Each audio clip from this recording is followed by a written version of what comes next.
बिस्मिल्लाहिर्रहमानिर्रहीम अस्सलाम वालेकुम। मैं आपका वीर दोस्त गुलाम मुर्तज़ा। तुसी वेख रहे हो मुर्तज़ा टीवी। मेरे चैनल ਨੂੰ सब्सक्राइब करो, नाल एक बैल का बटन भी ओके करो क्योंकि हर वीडियो मेरे दोस्तों वीरों में जल्दी पहुंच सके। दोस्तों लिए तीन जानवर आज लैके आए हैं, बड़े खूबसूरत ने। वीडियो एंड तक वेख्या जे बिल्कुल बड़ा जायज़ मुल होएगा। इंशाल्लाह दोस्तों की मर्जी का इंशाल्लाह समझो रेट होएगा, बड़ा पसंद आएगा दोस्तों को। तीन झोटियां ने, मैं इंशाल्लाह दिखाना तुसी बाद चो तुहानू इंशाल्लाह ताला रेट भी दसांगे। बिल्कुल जायज़ रेट होगा। अगर कोई तिन्ने लेना चाहे वो एक ऑफर मैं दोस्तों को लैके देंगा इंशाल्लाह। चोटी नंबर एक तो शुरू करने है जी। चोटी नंबर एक है माशाल्लाह, नीली दे बटन भी लगे ने। देखो वाना माशाल्लाह थब्बे मारी खरी है, चंगियां मुठ दा थन लग्या खूबसूरत। उंज भी सील सौ है माशाल्लाह। टोर कुंडा सिंह सोहना सिंह लग्या झोटी नूं। काली शाह गिट दी पछम देखो, वक्खी बिल्कुल नहीं हैगी क्योंकि तुहानूं पता है 12 1 2 का टाइम 1 2 का टाइम है। माशाल्लाह कद भी सोहना है, वंडा भी सोहनियां ने बिल्कुल। इधर वेखो धागे रंगी पूछ है। किसी नूं ना यकीन होवे तो टाइम वेख सकदा। टाइम किथे दा नजर नहीं आ रहा। हल ऑन कर लो जा हल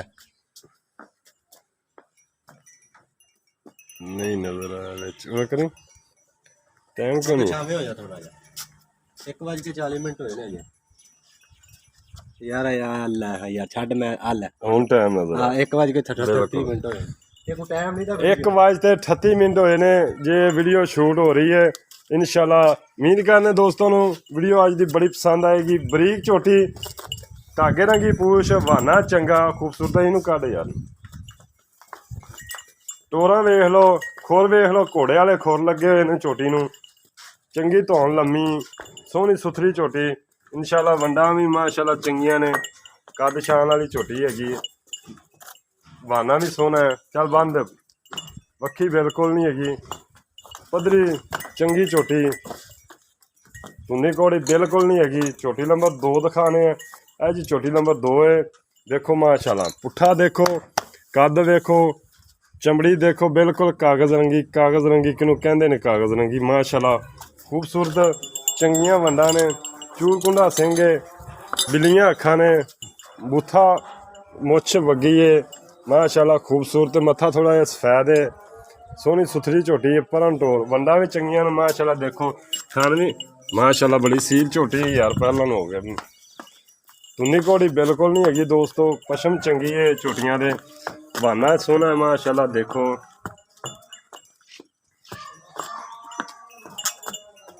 कद कुद चंगा झोटी नूं क्योंकि तुहानूं पता है जे कोई टाइम नहीं होया, जान नहीं हो रही है। ब्रेक ना ला ली यार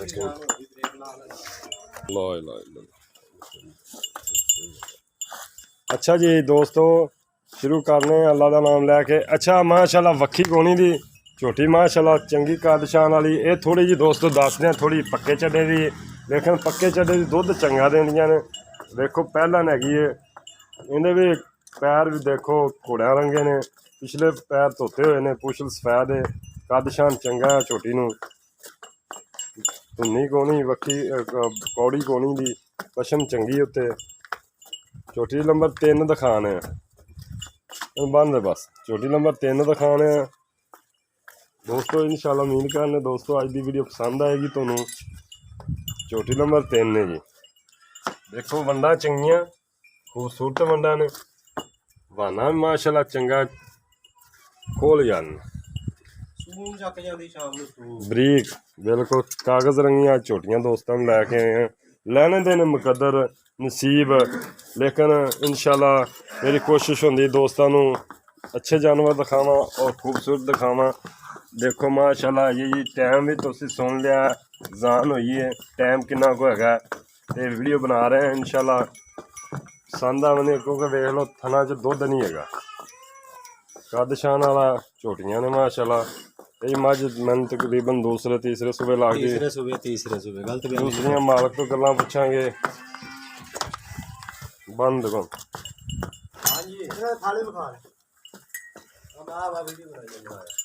अच्छा भाईजान पहले नंबर वाले मगर की है? पहले नंबर वाली दे मगर ਪਹਿਲੇ ਮਗਰ ਵਾਲੀ ਦਾ ਕੱਟਾ ਕਿਹੜਾ ਹਾਂ ਆ ਪਹਿਲਾਂ ਝੋਟੀ ਦਾ ਪਹਿਲੀ ਨੰਬਰ ਵਾਲੀ ਦਾ ਕੱਟਾ ਜੀ ਪਹਿਲਾਂ ਝੋਟੀ ਦਾ ਜੀ ਕੱਟੀ ਲਿਆਉਂਦੀ ਪਹਿਲਾ ਕੱਟਾ ਹੈ ਪਹਿਲੇ ਨੰਬਰ ਵਾਲੀ ਦਾ ਥਾਂ ਦੇ ਪਹਿਲਾਂ ਨੰਬਰ ਵਾਲੀ ਦਾ ਦੂਜੀ ਨੰਬਰ ਵਾਲੀ ਦਾ ਬਾਹਰ ਖੜਾ ਹੈ ਇਹ ਜੀ ਪਹਿਲੇ ਨੰਬਰ ਵਾਲੀ ਦਾ ਦੂਸਰਾ ਤੀਸਰੇ ਨੰਬਰ ਵਾਲੀ ਦਾ ਕਿਹੜਾ ਤੀਸਰੇ ਨੰਬਰ ਵਾਲੀ ਦਾ ਕੱਟੀ ਇਹ ਤੀਸਰੇ ਨੰਬਰ ਵਾਲੀ ਦੀ ਇਹ ਕੱਟੀ ਹੈ ਜੀ ਠੰਗ ਇਹਨੂੰ ਹੋ ਗਿਆ 12 13 ਦਿਨ ਸੂਈ ਨੂੰ ਇਹ ਤੀਸਰੇ ਨੰਬਰ ਵਾਲੀ ਮਗਰ ਕੱਟੀ ਹੈ ਅੱਛਾ ਦੂਸਰੇ ਨੰਬਰ ਵਾਲੀ ਮਗਰ ਕੀ ਹੈ ਉਹ ਬੜੀ ਲਿਆਦਾ ਬਾਹਰ ਇਹ ਕੱਟੀ ਕੱਟਾ ਕੱਟਾ ਹੈ ਵੀ ਮਾਸ਼ਾਅੱਲਾ ਖੂਬਸੂਰਤ ਇਹਨੂੰ ਅੱਜ ਪੰਜਵਾਂ ਦਿਨ ਸੂਈ ਨੂੰ ਅੱਛਾ ਇੱਧਰ ਆਓ ਹਾਂ ਭਾਈਜਾਨ ਆ ਗਏ ਜੀ अस्सलाम वालेकुम वालेकुम सलाम जी ਤੁਸੀਂ ਆਂਦੇ ਕੈਮਰੇ 'ਚ ਨਹੀਂ ਅਸੀਂ ਆਣਾ नहीं ਚਾਹੁੰਦੇ मैं कैमरे च थोड़ा वैसे घरेज रखना ਅੱਛਾ ਭਾਈਜਾਨ अगले आंदे ने मुंह विंगा है इंदी अख टेढ़ी इंदा नक टेढ़ा है अच्छा ऐसे बारो गल्लां नाल मुंह उवें कर लांदे ਭਾਈਜਾਨ ਪਹਿਲੇ ਨੰਬਰ ਵਾਲੀ ਝੋਟੀ ਦੀ ਦੱਸੋ पहले नंबर वाली झोटी ਨੂੰ ਅੱਜ ਜਨਾਬ 9ਵਾਂ ਦਿਨ ਸੂਈ ਨੂੰ ਅੱਛਾ 12 ਕਿਲੋ ਦੁੱਧ ਜਾਂਦੇ ਕੋਲੇ ਅੱਛਾ ਬਰੀਕੀਆਂ ਤੁਸੀਂ ਚੈੱਕ ਕਰ ਲਈਆਂ ਨੇ ਮਾਸ਼ਾਅੱਲਾ ਕੱਚ 12 ਕਿਲੋ ਠੰਡਾ 11 ਕਿਲੋ ਠੰਡਾ ਦੁੱਧ ਚਵਾ ਦੇਗਾ ਚਵਾ ਦਿਆਂ ਦਾ ਭਾਵੇਂ ਗਾਰੰਟੀ ਸ਼ੁਦਾ ਭਾਵੇਂ 10 ਦਿਨ ਕੋਈ ਚੋਈ ਰੱਖੇ ਅੱਛਾ ਤੇ ਮੇਰੀ ਮੈਂ ਨੂੰ ਕੋਈ ਬੰਦਾ ਉਹਨੂੰ ਮੇਰੀ ਸੁਣੋ ਉਹਨੂੰ ਸੂਈ ਨੂੰ ਕਿੰਨੇ ਦਿਨ ਹੋ ਗਏ 9 ਦਿਨ 9 ਦਿਨ ਹੋ ਗਿਆ ਸੂਈ ਨੂੰ ਠੀਕ ਹੋ ਗਿਆ ਮਗਰ ਉਹਦੇ ਕੱਟਾ ਕੱਟਾ ਮਗਰ ਕੱਟਾ ਹੋ ਗਿਆ ਪਹਿਲਾ ਸੂਆ ਜਾਂਦਾ ਪਹਿਲਾ ਸੂਆ 2 ਨੰਬਰ ਆ ਮਗਰ ਇਹ ਕਿੰਨਾ ਸੂਆ ਇਹ 2 ਨੰਬਰ ਵਾਲੀ ਵੀ ਪਹਿਲਾਂ 2 ਨੰਬਰ ਵਾਲੀ ਵੀ ਪਹਿਲਾਂ ਇਹਨਾਂ ਮਗਰ ਕਿੰਨਾ ਕੁ ਦੁੱਧ ਹੈ ਇਹਦੇ ਕੋਲੇ ਵੀ ਦੁੱਧ ਮਾਸ਼ਾਅੱਲਾ 11 11.5 ਲੀਟਰ ਥੋੜੀ ਪੱਕੇ ਚੱਲੇ ਦੀ ਦੁੱਧ 11 ਕਿਲੋ ਪੂਰਾ ਹੈਗਾ ਠੰਡਾ ਯਾਰ ਚਵਾ ਕੇ ਜਾਂਦਾ ਮੈਂ ਕੋਈ ਅੱਲਾ ਮਾਫੀ ਦੇਵੇ ਕੋਈ ਦੋਸਤੋ ਗੱਲਾਂ ਤਾਂ ਨਹੀਂ ਸੁਣਾ ਕਹਿ ਰਹੇ ਨੇ ਚਵਾ ਕੇ ਦੇਵਾਂਗਾ ਤੇ ਇਨਸ਼ਾਅੱਲਾ ਅੱਲਾ ਦੇ ਹੁਕਮ ਨਾਲ ਭਾਈ ਮੁਰਤਜ਼ਾ 10 ਦਿਨ ਬਹਿ ਕੇ ਚੋਵੇ ਕੋਈ 15 ਦਿਨ ਬਹਿ ਕੇ ਚੋਵੇ ਫਿਰ ਮੇਰੀ ਮੈਂ ਨੂੰ ਸਾਬਤ ਕਰ ਦੇ ਮੈਂ ਵੱਡਾ ਇਸਤੇਮਾਲ ਕਰਨਾ ਜਾਂ ਇਹਨਾਂ ਨੂੰ ਮੈਂ ਖਲ ਪਾਣਾ ਬਿਲਕੁਲ ਮੈਂ ਲੱਖ ਰੁਪਇਆ ਨਾਮ ਦਿਆਂਗਾ ਮੈਂ ਸਵਾਹ ਚੋਕਰ ਤੋਂ ਕੋਈ ਸ਼ੈ ਨਹੀਂ ਆਉਂਦੀ ਮਈਆਂ ਨੂੰ ਚੋਕਰ ਦਾ ਦੁੱਧ ਕੀ ਦੇਣਾ ਅੱਛਾ ਇਹਦੇ ਮਗਰ ਕੱਟੀ ਕੱਟਾ 2 ਨੰਬਰ ਵੀ ਕੱਟਾ 2 ਨੰਬਰ 3 ਨੰਬਰ ਵਾਲੀ ਮੱਝ ਮੇਰੀ ਜਨਮ ਤੀਜਾ ਸੂਆ ਸੂਈ ਹੈ ਅੱਛਾ ਮੈਂ ਦੇ ਦੰਦ ਵੇਖਣੇ ਨੇ ਮੈਂ ਦਾ ਸਾਰਾ ਕੁਝ ਮੂੰਹ ਪੱਟ ਕੇ ਵਿਖਾ ਦਿੰਦਾ ਬਸ ਕੋਈ ਨਹੀਂ ਯਾਰ ਪਤਾ ਲੱਗ ਗਿਆ ਮੇਰੀ ਕੋਲੇ ਦੁੱਧ ਜੇ 17 ਕਿਲੋ 17 ਕਿਲੋ ਠੰਡਾ ਤੋਲ 15 ਲੀਟਰ ਠੰਡਾ ਦੁੱਧ ਮੈਂ ਮੈਂ ਚਵਾ 16 ਕਿਲੋ ਦੀ ਗਾਰੰਟੀ ਦਿਆਂਗਾ ਯਾਰ ਤੂੰ 15 ਲੀਟਰ ਚਵਾ ਮੈਂ 16 ਚਵਾਵਾਂ ਦਾ ਠੰਡਾ ਦੁੱਧ ਝੱਗ ਮਾਰਦੇ ਝੱਗ ਮਾਰ ਕੇ ਮਾਸ਼ਾਅੱਲਾ ਚੰਗਾ ਦੁੱਧ ਫਿਰ ਮੈਂ ਝੋਟੀ ਥੱਲੇ ਯਾਰ ਝੋਟੀ ਅੱਲਾ ਦੇ ਹੁਕਮ ਨਾਲ ਆਪਦੇ ਟਾਈਮ ਤੇ ਆਈ ਝੋਟੀ ਪੂਰਾ ਫਟਫਟ ਬਾਹਰ ਆਂਦੀ ਹੈ 16 ਲੀਟਰ ਦੁੱਧ ਜੀ ਇਹਨਾਂ ਕਹਿ ਰਹੇ ਨੇ ਠੰਡਾ ਚਵਾ ਕੇ ਗਾਰੰਟੀ ਸ਼ੁਦਾ ਦੇਵਾਂਗੇ ਅੱਛਾ ਭਾਈਜਾਨ ਇਧਰ ਆਓ ਹਾਂ ਕਿੱਧਰ ਗਿਆ ਚਲਾ ਇਹਦੇ ਕੋਲ ਜਨਾਬ ਇਹ ਹੀ ਦੁੱਧ ਅੱਲਾ ਦੇ ਹੁਕਮ ਮਗਰ ਕੱਟੀ ਹੈ 13 ਦਿਨਾਂ ਦੀ ਮੈਂ ਸੂਈ ਮੈਂ ਰਾਤ ਕੋਈ ਨਹੀਂ ਸੱਟੀ ਆਈ ਹਾਂ ਠੀਕ ਹੋ ਅੱਛਾ ਤੂੰ ਇਹਨੂੰ ਦੱਸ ਹੁਣ ਡਿਮਾਂਡ ਪਹਿਲੇ ਨੰਬਰ ਵਾਲੀ ਦੀ ਡਿਮਾਂਡ ਵੀਰੇ ਜੀ 2,70,000 ਰੁਪਏ ਤੇ ਦੂਸਰੇ ਨੰਬਰ ਵਾਲੀ ਦਾ ਵੀ 270 ਤੇ ਤੀਸਰੇ ਨੰਬਰ ਵਾਲੀ ਦਾ 3 ਲੱਖ ਰੁਪਏ ਜੇ ਅਗਰ ਕੋਈ ਮੇਰੇ ਕੋਲੋਂ ਮਈਆਂ ਲਵੇ ਸਾਰੀਆਂ ਇਕੱਠੀਆਂ ਤਿੰਨੇ ਹੀ ਅੱਛਾ 8,20,000 ਦੀਆਂ ਤਿੰਨੇ ਦੇ ਦਿਆਂ 8,20,000 ਦੀਆਂ ਤਿੰਨੇ ਦੇ ਦੇ ਜੇ ਕੋਈ ਲੈਦਾ ਲਵੇ ਤੇ ਉਹਦਾ ਮੈਂ ਮੁੱਲ ਲੈ ਦੇਣਾ ਦੱਸ ਅੱਛਾ ਉਹਦਾ ਲੈਦਾ ਜਿੰਨੇ ਵੀ ਬਣਦੇ ਨੇ ਉਹ ਅਗਲਾ 8,20,000 ਚੋਂ ਕੋਈ ਪਿਆਰ ਮੁਹੱਬਤ ਕੋਈ ਪਿਆਰ ਮੁਹੱਬਤ ਨਹੀਂ ਹੋਣਾ ਉਹਦੇ ਚੋਂ ਕਿਉਂ ਨਹੀਂ ਬਿਲਕੁਲ ਜਾਇਜ਼ ਬਣਾ ਕਿਉਂ ਮੈਂ ਚਾਹ ਪਾਣੀ ਮਾਰਾ ਮੂੰਹ ਤੇ ਮੰਗੀ ਮੌਤ ਵੀ ਨਹੀਂ ਆਉਂਦੀ ਨਹੀਂ ਮੂੰਹ ਨਹੀਂ ਮੰਗੀ ਮੈਂ ਮੁੱਲ ਲੈਂਦਾ 270 ਤੇ 270 ਕਰਨਾ ਅੱਛਾ ਕਿਰਾਇਆ ਛੱਡ ਦੇਗਾ ਕਿਰਾਇਆ ਹੁਣ ਕੋਈ ਆਖੇ ਮੈਂ ਪਿੰਡੀ ਦਾ 22-23,000 ਰੁਪਏ ਤੇ ਮੈਂ ਕਿੱਥੋਂ ਛੱਡ ਦਿੰਦਾ ਮੈਂ ਚਲੋ 15-20 ਦਾ ਛੱਡਣਾ ਪੈਣਾ ਤੈਨੂੰ ਆਫਰ ਹੈ ਯਾਰ ਇੱਕ ਨਹੀਂ ਕੋਈ 2-4,000 ਮੈਂ ਛੱਡ ਦਿਆਂਗਾ 15-20 ਨਹੀਂ ਦੋਸਤੋ ਇੱਕ ਆਫਰ ਦੇ ਰਹੇ ਆ ਤਿੰਨੇ ਕੋਈ ਝੋਟੀਆਂ ਲਵੇ ਮਾਲਕ ਦਾ ਤੁਹਾਨੂੰ ਪਤਾ ਹੀ ਹੁੰਦਾ ਕੀ ਕਹਿੰਦਾ ਇਨਸ਼ਾਅੱਲਾ ਤਾਲਾ 8 ਲੱਖ ਦੀਆਂ ਝੋਟੀਆਂ ਮੈਂ ਤੁਹਾਨੂੰ ਤਿੰਨੇ ਲੈ ਦਿਆਂਗਾ ਇੱਕ ਦੋਸਤਾਂ ਨੂੰ ਆਫਰ ਦੇ ਰਿਹਾ ਇਨਸ਼ਾਅੱਲਾ ਤੇ ਬਿਲਕੁਲ ਜਾਇਜ਼ ਨੇ ਮੈਂ ਤੇਰੇ ਤੋਂ ਲੈ ਲਾਂਗਾ ਤੂੰ ਭਾਵੇਂ ਮੇਰੇ ਕੋਲ 7 ਲੱਖ ਯਾਰ ਉਹ ਮੇਰੇ ਤੋਂ ਲੈ ਲੈਣੀ ਕੋਈ ਮਸਲਾ ਨਹੀਂ ਮੈਂ ਦੇ ਦਿਆਂਗਾ ਤੈਨੂੰ ਇਨਸ਼ਾਅੱਲਾ ਇਹ ਆਫਰ ਹੈ ਬੜੀਆਂ ਅੱਛੀਆਂ ਝੋਟੀਆਂ ਇਜਾਜ਼ਤ ਦਿਓ ਮਿਲਨੇ ਅੱਛੀ ਵੀਡੀਓ ਨਾਲ ਮਈਆਂ ਨੂੰ ਮੇਰੀਆਂ ਨੂੰ ਕੋਈ ਇੱਥੇ ਆਣ ਤੇ ਚੋਵੇ ਇਨਸ਼ਾਅੱਲਾ ਇੱਥੇ ਹੀ ਆਵੇਗਾ ਕੋਈ ਵੀ ਦੋਸਤ ਮੇਰਾ ਇੱਥੇ ਆਵੇ ਤੇ ਬੜੀਆਂ ਅੱਛੀਆਂ ਝੋਟੀਆਂ ਨੇ ਬਿਲਕੁਲ ਜਾਇਜ਼ ਬਿਲਕੁਲ ਇਜਾਜ਼ਤ ਦਿਓ ਮਿਲਨੇ ਅੱਛੀ ਵੀਡੀਓ ਨਾਲ ਪਾਕਿਸਤਾਨ ਜ਼ਿੰਦਾਬਾਦ ਅੱਲਾਹ